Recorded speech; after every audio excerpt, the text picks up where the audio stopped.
네, 안녕하십니까. 가천의대 길병원 박국영 교수입니다. 오늘은 수술 후 체스트 튜브 관리라는 제목으로 여러분과 함께 만나게 되었습니다. 제가 이제 사실은 지난 2018년도에 흉부외과 레지던트와 간호사를 위한 심상수술 환자 관리 3판을 출판을 했어요. 그래서 지금 이게 이제 교보문고에 나온 고려의학에서 출판된 심장수술 환자 관리 표지 책인데, 이게 지금 절판이 됐는지 어쨌는지 고려의학 홈페이지에는 나오지를 않고 있더라고요. 근데 교보문고 네이버를 치니까 나와서 제가 여러분들한테 캡처를 해서 보여드리는데, 이 내용을 이 책대로 보면은 되겠지만, 또 책이 내용이 좀 어려운 부분도 있고 너무 딱딱하고 그래서 실질적으로 여러분들이 임상에서 어떻게 해야 될 부딪히는 그런 문제를 좀 간단하게 정리를 이렇게 하려고 합니다. 오늘은 이제 체스트 튜브 관련된, 체스트 튜브는 알다시피 그림에서 보다시피 이제 폐가 있고 늑막이 있고 갈비, 이제 체스트 케이지를 유지하는 갈비 뼈가 있죠. 이 뼈하고 폐 사이에 늑막이 있는데, 보통은 이게 표시되어 있는데 여기에 이제 공기가 들어간다든지 또 뭐 고름이 찬다든지 피가 찬다든지 하면 폐가 눌리고 환자가 숨을 못 쉬게 되는 호흡곤란이 일어나게 되죠. 그러면 여기에 있는 관을 이렇게 삽입을 해서 배액, 배농 또 공기를 제거를 해줘야 되는데, 이 삽입된 체스트 튜브를 연결하는 관이 이제 체스트 튜브 바틀이 되겠습니다. 그 바틀 매니지를 어떻게 하느냐, 이게 이제 상당히 실질적인 문제죠. 자, 이건 실제로 환자한테 체스트 튜브를 삽입한 저희 병원 케이스인데 문제입니다. 이건 이제 지금 미드 악실라리 옆구리 얇은 근육 부위를 통해서 체스트 튜브 바틀을 삽입한 직후 모습이고, 그 다음에 이제 드레싱을 하고 체스트 튜브를 체스트 월에 이제 빠지지 않게 이렇게 고정을 하고 한 모습이죠. 이런 체스트 튜브 바틀은 삽입을 하고 나서 연결을 하게 되는데, 이 환자의 늑막, 체스트 튜브, 또 이런 워터실 바틀, 컬렉션 바틀, 또 레귤레이션 바틀과 이렇게 폐쇄 회로를 이루게 됩니다. 이게 공기 중에 오픈이 되어 있으면 안 되죠. 바람이 들어가기 때문에. 그래서 그것도 또 이 네거티브 프레셔를 적절하게 음압을 유지를 해서 이 폐가 팽창이 되게 해줘야 되기 때문에 이 관리가 상당히 중요하다고 할 수 있습니다. 실제로 이제 저희 심장 중환자실에 있는 심장 수술 후에 체스트 바틀과 연결된 체스트 튜브 모습입니다. 대개 하나 넣기도 하지만 보통 심장 수술에서는 두 개를 넣고 폐 수술에서는 하나 정도 이렇게 넣는 게 보통인데, 두 개면 배터리 두 개가 들어가고 하나면 이제 하나하고 연결이 되게 되죠. 체스트 튜브는 이제 언제 삽입하는가? 삽입하는 적응증으로 보면 공기가 고였다든지 피가 고였다든지 늑막에 삼출액이 고였다든지 또 고름이 고였다든지, 그래서 폐가 압박이 되면 안 되기 때문에 이제 삽입을 하는 것이죠. 그래서 대개 또 이런 어떤 질병이 있을 때도 삽입을 하지만, 정상적인 심장 수술, 폐 수술, 식도 종격동 이런 수술 후에 피가 날 수도 있지 않습니까? 수술 후에는 뭐 당연히 피가 어느 정도 나기 때문에, 그리고 또 공기가 들어갈 수 있고, 그래서 이제 삽입을 하게 됩니다. 이 경우는 엑스레이 보시면은 왼쪽 폐가 허탈이 돼 있고 이게 공기가 가득 차 있는 기흉의 전형적인 모습인데, 이대로 놔두면 환자가 이제 위험해질 수가 있기 때문에 당연히 체스트 월을 통해서 체스트 튜브를 넣고 이제 관리를 하게 되고, 그렇죠. 피가 고인 경우에도 폐가 눌려서 호흡곤란이 오기 때문에 이제 체스트 튜브를 삽입을 하게 되고, 또 이런 늑막 삼출액 엑스레이 찍어보면 이렇게 하얗게 뭐 핀지 물인지 고름인지 모르지만 하여튼 빼보면은 늑막 삼출액일 수도 있고 피일 수도 있고 농흉일 수도 있고, 근데 이런 것들은 이제 배농을 해줘야죠. 그래야 환자가 살 수 있기 때문에. 자, 그래서 이제 워터실 바틀의 원리를 간단하게 아는 것이 중요할 것 같습니다. 이게 가장 기본적인 원리인데, 이 워터실 바틀은 이제 설명을 하기 위해서 이렇게 마개가 있고요. 마개가 있고 이게 바틀입니다. 바틀에 물이 있고 그 물 속으로 환자에게서 오는 튜브가 되게 유리관이나 플라스틱 관이 이렇게 삽입이 되어 있는데 한 2cm에서 3cm 정도 이렇게 삽입이 되어 있는 것이 보통입니다. 그래서 물 속으로 들어갔다고 그래서 언더워터 실 바들 뭐 이렇게 이야기도 하고 그냥 워터실 바들, 워터로 실링이 됐다. 이 관이 물로 이렇게 실링이 됐어요. 그래서 이거는 공기에 노출이 된 게 아니고 물로 워터로 실링이 되어 있기 때문에 물론 깨끗한 스테라일 셀라인이겠죠. 실링이 되어 있어서 공기가 마음대로 들어가고 나가고 하지는 않습니다. 나올 수는 있지만은 들어갈 때는 물이 이렇게 들어가게 되죠. 그리고 나오는 이제 배액이나 또 공기나 이게 나오게 되면 이 바트를 채운 다음에 그 압력은 이 또 하나의 튜브를 통해서 이 벤트를 통해서 밖으로 나가게 되죠. 그러면 어떤 현상이 일어나냐면 환자가 양압이 되면 공기든지 물이든지 피든지 고여서 양압이 돼서 이 바트를 체스트 튜브를 타고 이렇게 내려오게 되면은 이 바트를 채우고 공기면은 공기가 나오고 그 공기는 이 나머지 한 개의 이 벤트를 통해서 나가게 되고 반대로 음압이 되게 되면 이 관의 클로즈 시스템에 음압이 되게 되면 여기서 공기가 들어가는 대신 뭐가 들어가죠? 물이 들어가게 됩니다. 물이. 그래서 물이 들어가게 되면은 무슨 현상이 일어나냐면 물 높이가 1cm, 2cm, 3cm 이렇게 높아지면서 물은 수평이 되려고 하기 때문에 이 물의 높이만큼 음압을 가하게 됩니다. 그러니까 2cm가 올라가면은 마이너스 2cm H2O의 음압이 환자의 늑막에 걸리게 되고 3cm, 4cm가 되면은 4cm만큼의 음압이 걸리게 돼서 물이 수평이 되려고 하는 힘이 이 튜브에 작용을 하기 때문에 환자의 늑막에 있는 양압이 되면 공기가 이 플러스 2cm H2O 이 물을 이 물의 힘을 이기고 공기가 나와야 되기 때문에 이렇게 나오게 되지만 들어갈 때는 물의 높이만큼 음압이 걸리게 되는 거죠. 그래서 환자로부터 나오는 거는 쉬운데 들어가는 거는 어렵게 돼 있습니다. 그렇죠? 들어가면 물의 높이가 이렇게 점점 올라가기 때문에 많이 올라가면 올라갈수록 음압이 걸려서 더 이상 올라갈 수 없게 만드는 그런 시스템이 워터실 바트입니다. 환자로부터 나오는 거는 어렵고 들어가는 거는 어렵고 나오는 거는 쉽게 그렇게 되어 있어서 이 워터실 바트리 환자의 폐를 익스펜션 시키고 호흡곤란을 이제 해소하는 역할을 하는 것이죠. 그래서 이런 시스템으로 해서 워터실 바틀이 작용을 한다. 다시 말해 쉽게 말하면은 물로 실링이 돼 있어서 나오는 거는 쉽게 하고 들어가는 거는 어렵게 한다. 이렇게 이해를 하면 될 것 같아요. 그 다음에 이제 그런데 보통 임상에서는 이런 투바트를 씁니다. 투바트를 쓰는 이유를 설명을 해드리면은 이게 지금 오른쪽에 있는 게 워터실 바틀이죠. 이 물속에 튜브가 들어있기 때문에. 근데 이 워터실 바틀 하나만 쓰게 되면은 환자로부터 나오는 공기만 나올 때는 큰 문제가 없지만 환자에게서 피나 고름이나 배액이 나오게 되면 이 바틀이 셀라인하고 섞여서 색깔도 혼탁해지고 점점 물 높이가 높아지게 됩니다. 그렇죠? 공기만 나올 때는 상관이 없지만 그래서 이 바틀이 점점 차게 돼요. 이렇게 점점 차게 되면 어떻게 되겠어요? 물 높이가 이렇게 점점 올라가면서 나오는 게 점점 힘들어지겠죠. 여기서는 이 물의 높이만 이기고 나오면은 되지만 물 높이가 점점 올라가면 10cm가 됐다. 그러면은 플러스 10의 양압이 되어야 이게 나오기 때문에 환자로부터 나오는 게 점점 어려워집니다. 또 바틀도 이 원래 있던 물하고 배액이 합쳐져서 쉽게 차버리게 되죠. 그래서 그런 문제를 해결하기 위해서 컬렉션 바틀, 트랩 바틀 마찬가지입니다. 같은 말이죠.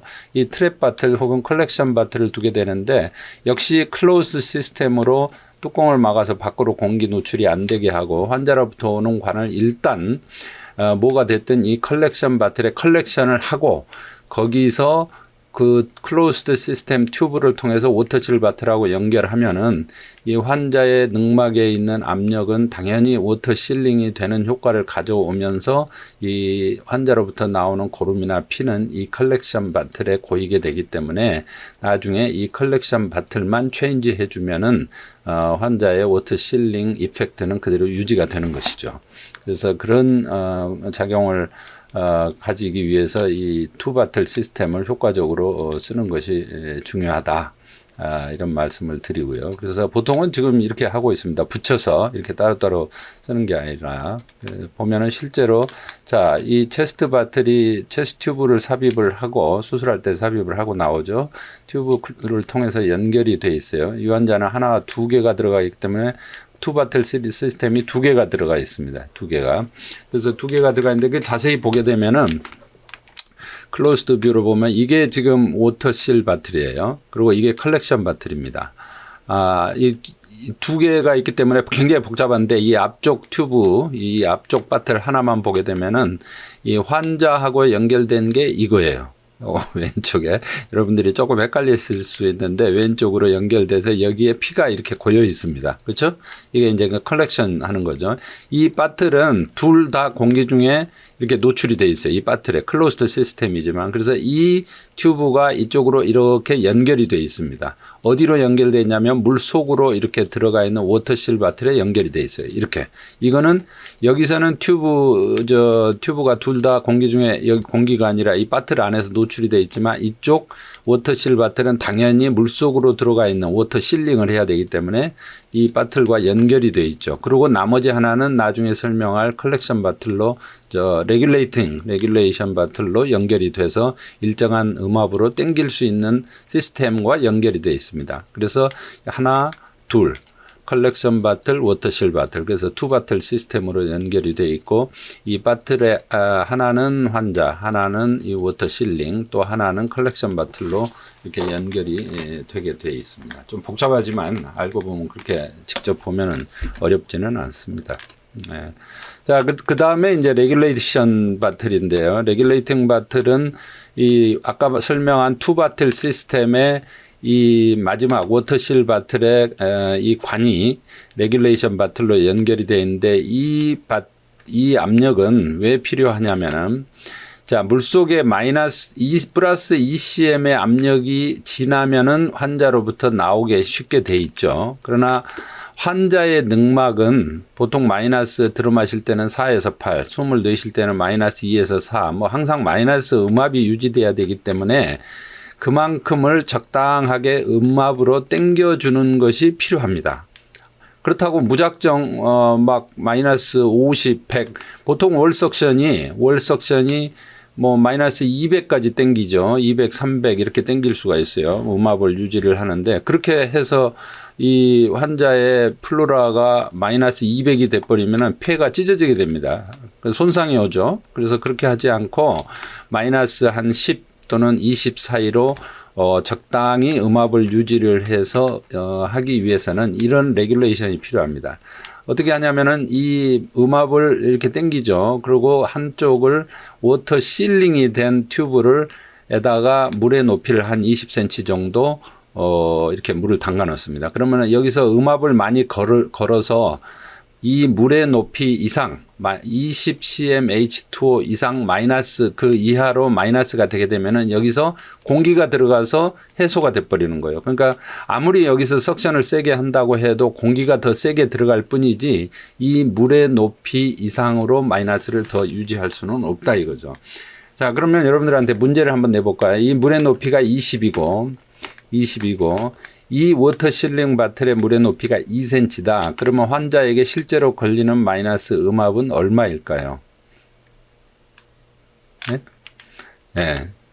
뭐 아시는 분은 아시겠지만 20에서 2를 빼면 18, 마이너스 18이 땡기게 됩니다. 자, 그 20cm H2O의 마이너스는 여기서 2cm H2O의 물을 음압으로 이렇게 공기를 빨아들이기 위해서 소모를 했죠. 그렇기 때문에 20에서 여기가 2cm라고 하면 2cmH2O라고 하면 20에서 2를 뺀 18 마이너스 18H2O 그 압력이 환자에게 걸리게 됩니다. 그러면은 항상 이 체스트 튜브 안의 압력은 거의 일정하게 마이너스 18 0.8 cmH2O의 압력으로 일정하게 당기게 되지 월 석션에 마이너스 100, 마이너스 200 이렇게 심하게 과도하게 석션이 되지 않는 그런 레귤레이션을 하는 그런 배터리 레귤레이션 배터리. 그래서 보통 이런 거를 이제 3바틀 시스템 뭐 이렇게도 이야기를 하는데 하여튼 일정한 압력으로 환자의 체스트 튜브 압력을 유지하기 위해서 음압으로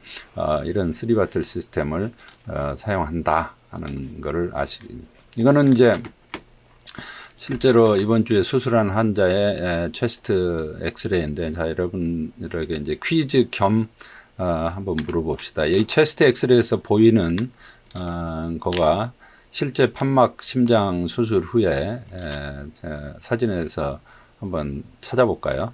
뭘 심장은 어디죠? 심장은 이게 이제 심장입니다. 이게 심장. 폐는 이제 심장하고 겹쳐 있기는 하지만 오른쪽 폐, 왼쪽 폐가 이렇게 되어 있고요. 그 다음에 인투베이션 튜브와 끝의 위치를 중환자실이나 병실에서도 간혹 가다가 이제 확인을 해야 됩니다.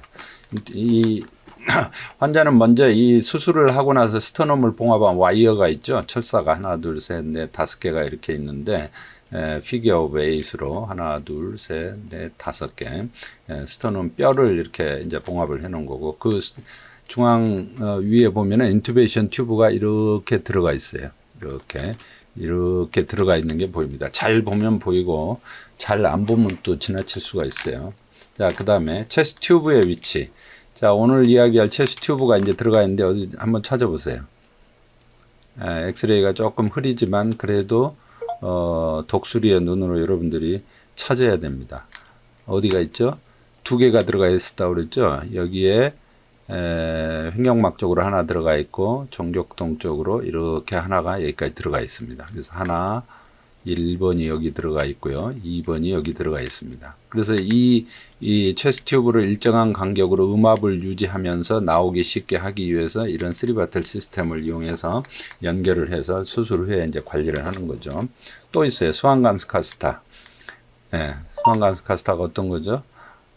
바로 이겁니다. 수환관스 카스타. SVC, 우심방, RV. 그래서 이 RV로 해서 폐동맥까지 이렇게 들어가 있는 수환관스 카스타를 알 수가 있고요. 그 다음에 또 하나 찾아볼까요? 인공판막. 완전 승모판막 치환술을 했는데, 바로 이 인공판막이 여기 있습니다. 인공판막이 여기 있고요. 그 다음에 페이스메이커. 페이스메이커와에는 심장 박동이 혹시 이 환자가 조금 느려서 인공으로 수술 후에 박동을 좀 해주기 위해서 넣는데, 보면은, 이게 인공 그 페이스메이커 와이어 끝입니다. 이게 이렇게 구부러진 철사 줄이 심장 안으로 이렇게 이제 들어가 있는데 그거를 보여주고 있죠. 그래서 페이스메이커를 심었다는 걸 알 수 있고요. EKG 라인은 자 여기 오른쪽, 왼쪽, 팔 쪽, 그다음에 다리 쪽은 여기가 사진에 이제 안 나왔는데 EKG 라인이 이렇게 있습니다. 좌우 횡격막, 오른쪽 횡격막이 약간 정상적으로 또 올라가 있죠. 왼쪽 횡격막. 이게 이제 횡격막에 혹시 바람이 들어가 있나, 또 심하게 올라가 있나, 뭐 이런 것들을 이제 봐야 됩니다. 자, 체스트 튜브 매니지먼트를 이제 한번 살펴볼까요? 체스트 튜브는 이제 수술 후에 워터 실링이 돼야 된다. 그러니까 물의 높이가 이제 2cm, 튜브의 끝에서 한 2cm, 3cm 정도로 유지가 돼야 되고 환자를 이송할 때 튜브를 옆으로 눕힌다든지 해서 물이 실링이 안 되고 공기 중에 이렇게 노출이 되게 되면 안 됩니다. 워터실이. 그래서 또 환자보다 누워있는 환자보다 높게 위치를 하면은 거꾸로 이제 그 물이 역류가 될 수가 있기 때문에 항상 환자의 옆구리에서 낮게 이렇게 유지를 해야 되고 워터 실링이 되기 위해서 똑바로 이렇게 유지를 해야 되죠. 체스트 튜브를 눕혀서는 안 됩니다. 그 다음에 이제 공기가 많이 나온 환자, 공기가 계속 나와서 폐가 늘어나 있는데 그 튜브를 클램프를 해버릴 경우에는 공기가 못 나오고 폐를 허탈을 시키기 때문에 CT 찍으러 갈 때나 MRI 찍으러 갈 때 이제 절대로 그 튜브를 클램프를 하면 안 되죠. 그래서 그런 경우 조심을 해야 되고. 그 다음에 3바틀 시스템에 아까 보면은 튜브가 여러 개 연결이 이렇게 연결돼 있는데 그 사이가 떠 있다든지 구멍이 뚫려 있다든지 또 커넥션이 안 돼 있다든지 그러면은 환자의 폐가 또 허탈이 되기 때문에 항상 클로즈 시스템으로 유지를 해야 되고 체스트 엑스레이에서 흉관의 위치를 확인하는 게 좋고요. 그다음에 아까 컬렉션 바틀에 이제 피가 많이 나온다든지 고름이 많이 나온다든지 뭐 이퓨전이 많이 나올 때는 그대로 놔두면은 그 차가지고 나오지를 않기 때문에 한 봐서 4분의 5분의 4 이상 정도가 되면 바로 새 걸로 교체해주고 교체 시에는 잠깐 클램프했다가 바로 풀어주는 그런 게 필요합니다. 그리고 이제 피가 나올 경우에는 피가 체스트 튜브에서 막혀서 실제로는 환자가 블리딩이 되고 있는데 이 체스트 튜브로 나오지 않는 경우 있죠. 클롯이 생겨서 그럴 때는 스퀴징을 해주는 그런 밀킹이 필요합니다. 이따금씩. 그 다음에 안 나오던 공기가 갑자기 나올 때 그때는 이 중간에 뭐가 디스커넥션이 됐는지 튜브가 뭐 이럴 때 이상을 해야 되고 갑자기 또 피가 많이 나올 때는 바로 흉부외과 서전을 호출을 해야 되죠. 자, 이제 마지막으로 여러분들에게 오늘 강의를 들은 후에 퀴즈입니다. 퀴즈. 다음 이제 심플한 워터실 바틀이죠. 자, 한쪽은 워터에 실링이 돼 있고 한쪽은 워터실 바틀에 이 바틀 안에 공기에 노출이 되어 있습니다. 이게 환자하고 연결될 부위는 A일까요? B일까요? 네. 알아맞혀 보세요. 답은 물론 A입니다. 그래서 A하고 연결이 돼야 워터로 실링이 되는 거죠. 그래서 A하고 연결이 돼야 되고. 자, 그럼 똑같은 워터실 바틀인데 이 높이, 물의 높이, 이 바틀 튜브의 끝에서부터 물의 높이는 어느 정도가 좋을까? A 튜브의 깊이는 1번, 2번, 3번, 4번, 5번 중에서 아까 강의할 때 2에서 한 3cm 정도가 좋다고 그랬죠. 너무 많으면은 또 안 됩니다. 물론 레귤레이션 바틀은 뭐 많아요. 근데 워터실 바틀의 높이는 한 2에서 3이 적당한 걸로 되어 있습니다. 다음 그림에서 환자의 체스트 튜브가 연결되어야 할 곳은 A, B, C, D 중에서 어느 거예요? 환자의 삽입한, 환자의 몸속에 들어있는 튜브를 A에 연결을 할까요? D에 연결을 할까요? B하고 C는 지금 연결이 되어 있기 때문에 사실은 문제가 A냐 D냐 하는 문제입니다. 자, 이 바틀은 투 바틀 시스템이죠. 두 개. 하나는 컬렉션 바틀이고 하나는 워터실 바틀입니다. 워터실 바틀이 컬렉션 바틀로 연결이 되어 있고 그 컬렉션 바틀을 컬렉션을 해야 되는 곳은 환자하고 연결되는 부위여야 되겠죠. 그래서 D가 아니고 A가 환자하고 연결되어야 하는 부위입니다. 자, 다음 그림 조각에서 체스트 튜브를 서로 연결하라. 자, 이 바틀은 워터실 바틀, 레귤레이션, 컬렉션 바틀, 이거는 환자에게 삽입된 체스트 튜브, 그 다음에 이게 연결 튜브인데, 이 답은, 이렇게 되어 있죠. 환자하고 연결된 게 컬렉션 바틀, 그 다음에 거기서 워터실 바틀로 연결이 되고, 거기서 이제, 레귤레이션 바틀로 연결이 되는 이런 그림을 여러분들이 그릴 수 있어야 됩니다. 다음 또 문제가 있습니다. 체스트 튜브의 3바틀 시스템이다. 설명이 맞는 것은 이제 이 바틀의 이름을 알아맞추는 거예요. 자, 1번 뭐죠? 컬렉션 바틀, 2번, B번 워터실 바틀, C번 레귤레이션 바틀. 네, 그렇습니다. 이 높이는 2에서 3cm, 이거는 대개 한 15에서 20cm. 이게 답이 A죠. 네. 자, 이상입니다. 여러분 오늘 강의 잘 들으셨기를 바라고요. 다음에 또 더 좋은 강의로 찾아뵙도록 하겠습니다. 네, 감사합니다.